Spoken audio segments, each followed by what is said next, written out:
90 Day Fiancé's Jasmine and Matt shave their heads as he supports her through alopecia struggles. 90 Day Fiancé star Jasmine Pineda revealed that she recently shaved her head amid her struggle with alopecia, and boyfriend Matt Branasterianu showed his support in a meaningful way.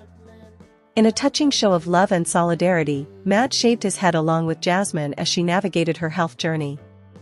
The couple smiled with matching buzz cuts in new photos she shared via Instagram on Thursday, October 16.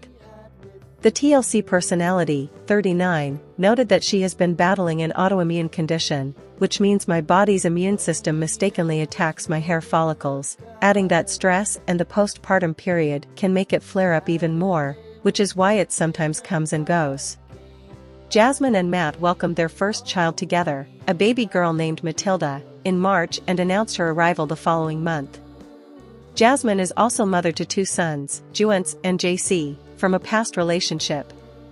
The mom of three went on to gush over the man who captured her heart alongside a video of him taking an electric shaver to his scalp. "The way he cares and loves me is something that I never imagined to experience," Jasmine wrote in her caption. "I was not expecting him to actually do this, but he just wanted to show me that's just hair and I'm beautiful and loved regardless." 90 Day Fiancé's Jasmine is expecting baby number 1 with Matt after asking husband Gino for open relationship. Jasmine praised Matt for being an amazing father and supportive partner in a sentimental social media tribute on Thursday, which also marked his birthday. "I'm endlessly thankful for you, Matt. You've loved me so gently, cared for Matilda so deeply, and opened your heart to my boys with the kind of love only a real father can give," she continued, sharing PDA photos. "You're the best dad ever and the biggest blessing in our lives." Jasmine went public with her pregnancy news in February as fans were watching the Panama native and her estranged husband, Gino Palazzolo, attempt to work through their issues during season 2 of 90 Day, The Last Resort. Gino, 56, and Jasmine first met online in 2019 and made their TLC debut on season 5 of 90 Day Fiancé, before the 90 days, prior to walking down the aisle in June 2023. During their time on The Last Resort, Gino agreed to have an open marriage with Jasmine after she vented about an ongoing lack of intimacy in their relationship. 90 Day Fiancé, Happily Ever After? Mid-season teaser, tears flow for Brandon, Jasmine, and Darcy. Jasmine proposed the idea of ethical non-monogamy to Gino after speaking with a SE therapist while filming the show, revealing she couldn't stay in a relationship without any physical connection, following which she introduced Matt into the picture. Jasmine and Matt formed a connection after crossing paths at a Michigan gym. Fans have watched Jasmine's journey unfold on the franchise as she navigates her new life with Matt, while still legally married to husband Gino. On the September 14 episode of 90 Day Fiancé, Happily Ever After, Jasmine broke the news to Gino that she was pregnant and moving to Florida with Matt. "Well, I hope you have a good life," Gino told Jasmine, to which she responded, "I will." Reality television is all about watching people we love to hate, and few series have presented as many of them as 90 Day Fiancé. The TLC series, which began in 2014 and has spawned multiple spin-offs, explores the ups and, mostly, downs of Americans and their potential spouses from around the world as they live together during the 3-month K-1 visa process. Each couple has 90 days to get married, otherwise the visa expires and the international lover must return to their home country. 90 Day Fiancé is filled with mismatched pairs, cultural clashes, loads of deception, and humongous personalities, leading to an array of funny moments that make us love the show even more. However, there have also been a plethora of downright cringe and depressing ones, as well. Some people from around the world are basically just catfished, with the Americans lying about their finances and living arrangements in order to lure more attractive partners. On the flip side, some of the potential immigrants are explicit gold diggers, creating a transactional element to all of these relationships. The result is a bizarre study of romance under capitalism, bringing viewers some of the most memorable reality stars in pop culture history. It's easy to feel bad for some of these people, but it's even easier to hate others, and viewers have not been shy about showing their contempt. Mark Shoemaker was a prominent figure in season 3 of 90 Day Fiancé. While he and his bride-to-be, Nikki, haven't resurfaced much since those 2015 episodes, people still wonder, as one Reddit post stated, whatever happened to these two? What a disturbing man. Hundreds of comments in that Reddit post come to the same conclusion: Mark came across as a massive creep. He literally looked at himself in the mirror and said, "You're a specimen."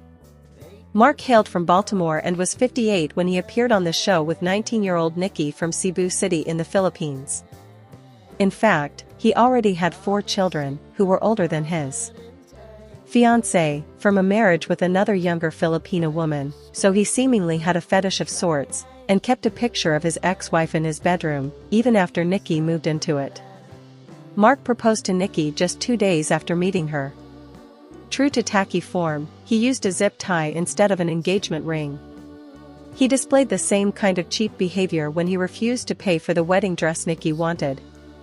He must have known that he came across as controversial, because Mark sued Discovery Communications and the show over his presentation, in a lawsuit that was later dismissed.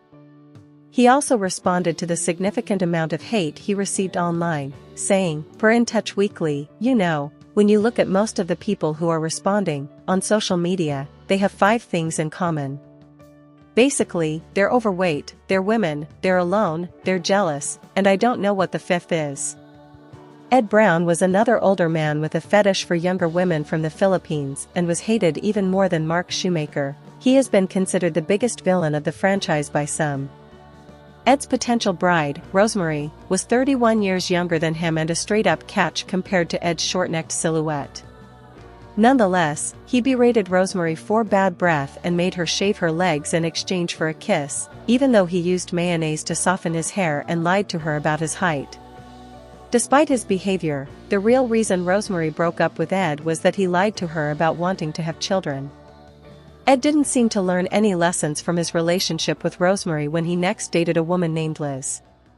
In some of the most uncomfortable moments from 90 Day Fiance, Ed insulted Liz's career dreams and her weight, called her a lesbian, and lied to her face about talking to Rosemary behind her back. While viewers often love to hate stars of this show, many of them outright despised Ed and wanted him to be cancelled, with a popular Reddit post asking, "Is Big Ed really this creepy or is it all for show?" The hate toward Ed makes sense considering the many disturbing allegations against him. A woman who went by the name of Lord Akit, and Lawless World on social media, accused Ed of some pretty damning things, telling Daily Soap Dish, "By the end of it, I ended up in the hospital from an incident that happened with him, and I ended up having a lot of health issues from it." Some of Jorge Nava's worst behavior tends to get overshadowed by the vibrant melodrama of his imported bride, Anfisa. While she certainly had her issues, she's become somewhat of a respected fan favorite on the show. Jorge, on the other hand, has decidedly not. He made an immediately bad impression on Anfisa and the audience when he lied to her about having money, even renting a fancy car to pick up his potential bride from the airport. He was actually broke, making what money he did have from dealing drugs. He also lied to her about his criminal record. Some of Jorge Nava's worst behavior tends to get overshadowed by the vibrant melodrama of his imported bride, Anfisa. While she certainly had her issues, she's become somewhat of a respected fan favorite on the show. Jorge, on the other hand, has decidedly not. He made an immediately bad impression on Anfisa and the audience when he lied to her about having money, even renting a fancy car to pick up his potential bride from the airport. He was actually broke, making what money he did have from dealing drugs. He also lied to her about his criminal record. In one Reddit post critiquing the couple, one Redditor wrote, "Jorge is the issue, not her. She was always extremely honest about what she wants and who she is. She was also a teenager. Jorge lied about his criminal record, living situation, and money. He was always the issue. She matured a lot now and is fairly successful on her own. Suffice it to say, history will remember Anfisa, not Jorge." At first glance, Evelyn Cormier seems more likely to be a victim than a victimizer, since she was just 18 when she first appeared on 90 Day Fiancé in 2017 for Season 6. However, viewers quickly realized that her cherubic appearance was obfuscating some truly devilish behavior, with the audience frequently criticizing her for smugness and rude behavior. For instance, she made her close friend cry by belittling her when she dared to question whether Evelyn was too young to be married. The way she treated her eventual husband, David from Spain, was even worse, launching into condescending xenophobic tirades about his home and how there is no European dream. A Reddit post that's simply titled "Evelyn Sucks" is filled with profane examples of the audience.